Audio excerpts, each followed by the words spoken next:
Hello and welcome to another exciting episode of Can It Take a K26? The show where we take a variety of blasters and see if they can be upgraded using a K26 spring. And if not, what can they be upgraded with? As promised last time, today's contestant will be the Double Crusher. The Double Crusher was released in 2021 as part of the Mega XL line. I ordered this as soon as I could get my hands on it. As you can see, it is brand new, never been opened, ain't never been snuffed. And we are going to pop it open and test those stock numbers, as well as another gizmo. You'll see that video tomorrow, and then we will see if this thing can take a K26. Let's go. Right, well, it comes with 4 darts, 2 that can be stored in here, 1 in each of the barrels. It is a smart AR blaster. It has 2 barrels. Whichever one is loaded, it will fire it. It is front prump, and it is one of the smoothest primes I have ever felt on a Nerf blaster. There's just something silky and smooth and fantastic about it. The stock is not attached when it comes, which is nice. If you didn't want a stock on it, they make it so that that can be removed. You could obviously then cut the handle off entirely and make it into a master key, which someone has already done, and it is ridiculous and absurd and fantastic. Dart storage in the stock, which from my perspective seems to be more, behave yourself, more easily accessible for a left-handed person who primes with their right hand. That just seems like it would be kind of an awkward curl to unload that. Anyway, I like it. I'm going to go ahead and leave the stock off because I'm going to be disassembling the blaster anyway. Let us get those stock numbers and also play with some gizmos, which you will see tomorrow. To the chronograph. Right, let's get those stock FIPS. 38. 43.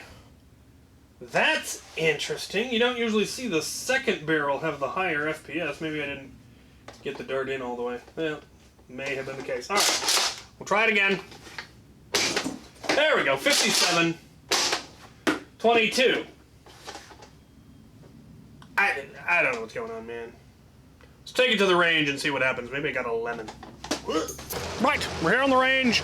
Construction in the background. Come to grips with this. And we're going to be shooting at my tower shield at 25 feet. We'll see if we can hit anything with this thing stuck. Yes. Oh, not quite. Let's, wrong pocket. Let's try reloading. Discovered you really gotta seat the darts in there all the way. I wasn't doing that on the chrono test. Okay, let's try again. No. There we go. 1 out of 2. 2 out of 4. I dig it. Not too bad. The prime is just lovely. It's so smooth.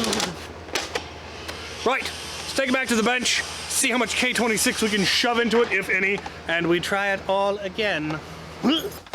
Right. Well, performance is about what I expected. I did put a few more rounds through the chronograph where I properly fully seated. You really have to make sure that dart is all the way in there. And now it's hitting, yeah, high 50s. 58, 57, around there. So, let's get this thing open and see what it can do.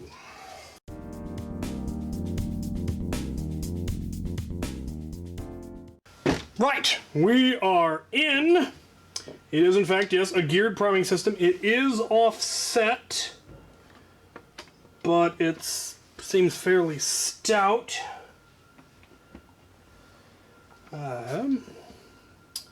All of that is quite fascinating. Oh, it does have slam fire. I didn't bother to even check that. It does appear to have a slam fire. That is definitely a slam fire linkage right there. Okay. There is also a slide lock, unlike the big rig. Let's see what we got here. Big old smart AR system. Now that is definitely not going to take a full K26 like the big rig did. There's just not as much length, and this has a, oh god, this is almost fully compressed. Okay, so not a lot of space for any pre-compression or anything along those lines. Padded plunger head, but the plunger head does not appear to come off. Let's just double check that. Maybe we'll get lucky. Nope. So we are going to have to... Oh, and it doesn't look like it's going to... Oh, we might be able to thread it off the back. We're going to have to try. Okay. Interesting. Fascinating system. Okay.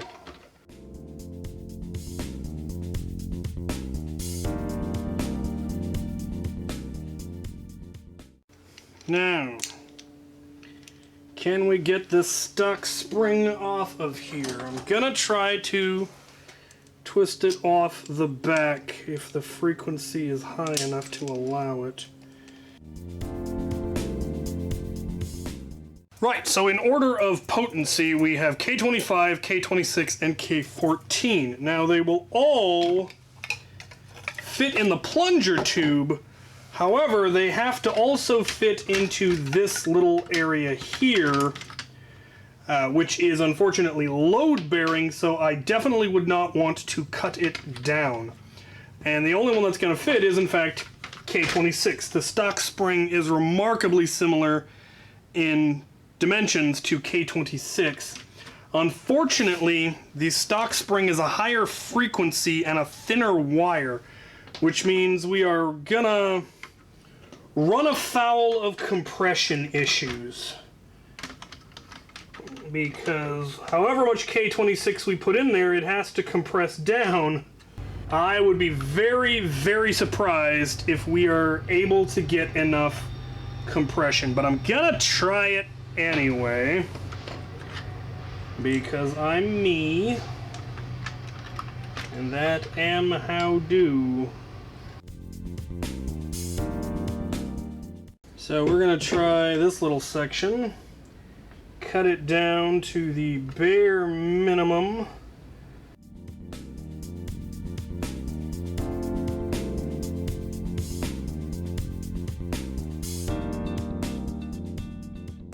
It's gonna be close, but I think we might actually be able to do it. Let's get the cover back on.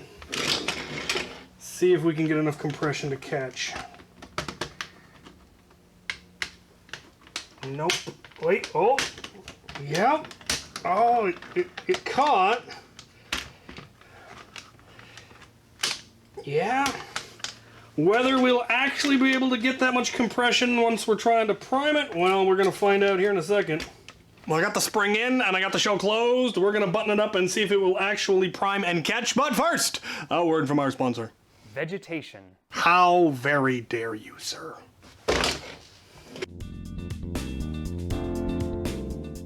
It'll catch, but only if you slam it. If you just bring it back normally, it's not quite getting there.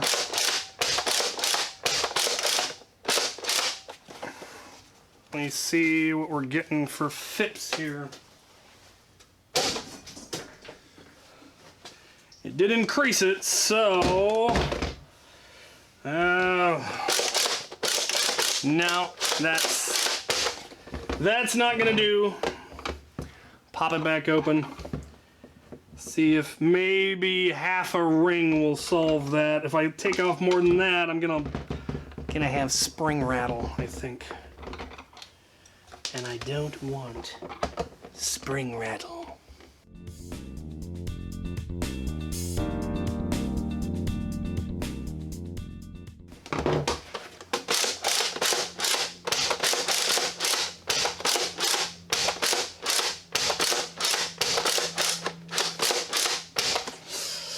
No, still not, still gotta slam it, and I don't want to.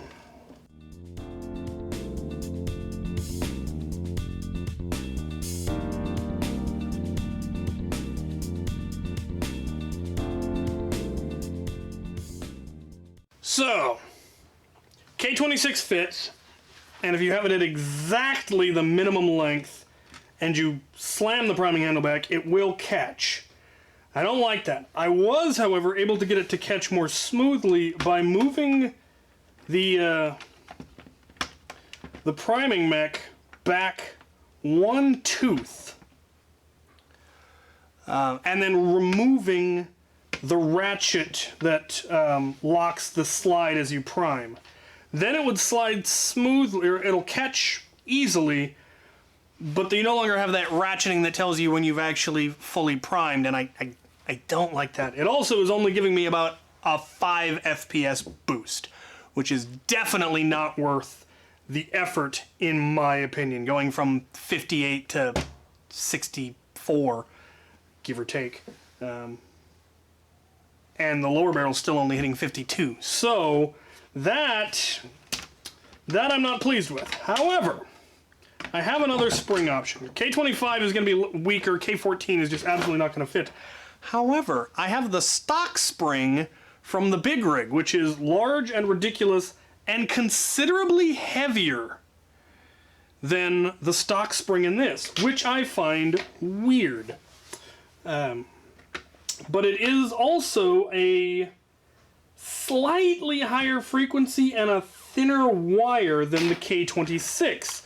So hypothetically, I should be able to get more coils of it in than I could of K26. And I'm actually going to do the math this time. I'll show you how I do that and figure out exactly how much of that I can use. So what we have here is a caulk gun that has a ruler taped on the inside.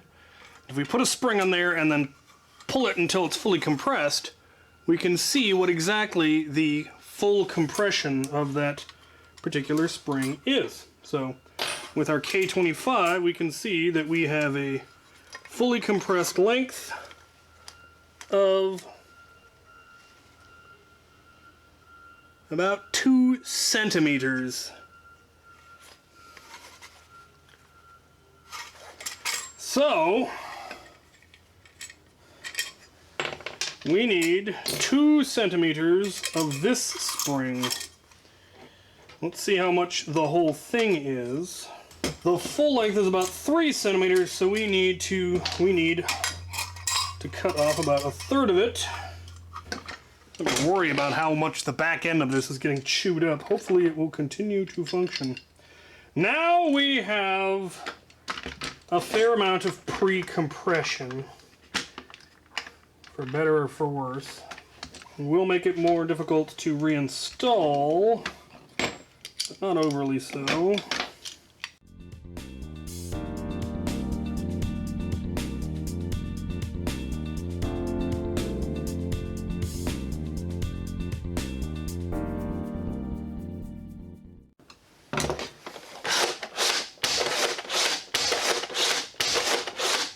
We good. All right, I'm gonna put that ratchet back in.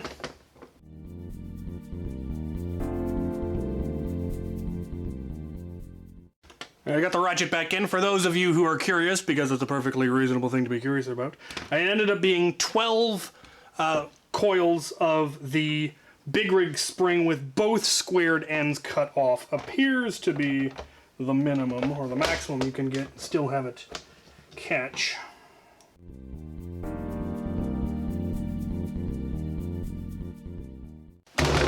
It is done. It primes beautifully, catches, releases. We're gonna take it over to the chronograph and see if there's been any improvements after these messages. All of the K26 used on this series was donated by Out of Darts. Check out his new website at outofdarts.com for all your Nerf modding needs. All right, let's see if there has been any noticeable improvement.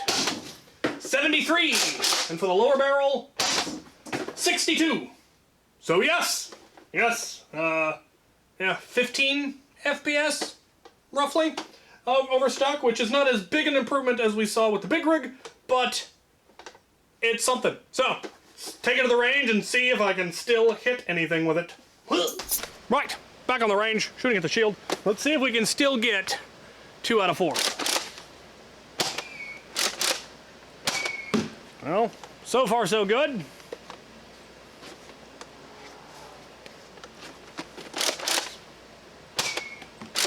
I got it on the bounce. Ha-ha! 2 out of 4. Still good. So, yeah, a little bit more zip. Make it a little bit harder to dodge, but the accuracy's about the same. There's a bit of a, it tends to take a nosedive, I'm noticing, so you might want to aim for the head. But I like it. Let's go talk about it. Right, well, I did go ahead and put the stock on because I like it. What were the final results? Well, that was a yes, technically, to K26, but it wasn't enough of an improvement to be worth it. There were a number of issues. You're either going to end up with, you'd have to cut the spring even shorter, you'd get spring rattle with the length that was catching. I had to take out the ratchet, which I didn't like. So ultimately, what I went with was 12 coils of the big rig spring, which is a long, heavy spring. It's about the same, it's pretty much the same spring, or it looks very similar, though I think it was heavier in my opinion, I believe. But it was similar enough that I was able to put a longer coil. So I got 12 coils with both squared ends cut off in there, and it did increase it by about 15 FPS, which isn't great, but it's better than nothing. So I am pleased with it. The prime doesn't feel any heavier. Everything still works just fine. Accuracy is about the same, maybe a little wobblier, but I will take the extra velocity to make it harder to dodge. So yeah, I like how it turned out. We will see. I may get myself another one just so I can really compare them side by side, because I really do like it and I want more shield busters. They're not proving to be nearly as dangerous as I thought as far as performance. Spiders everywhere. Not nearly as problematic as I thought they were going to be as far as becoming, the end of shields. Mega XL will just destroy all shields. They're still fairly inaccurate, so if you're paying attention or you've got a good squad together, you should be able to cover yourself against the Mega XL wielders, but they might get a lucky shot in here and there. Alright, well, next week I will, of course, do the Boomdozer, which I'm guessing is going to be very similar to this one, because it's also front prime, but you'll have to wait until next week to find out. For now, thank you for watching.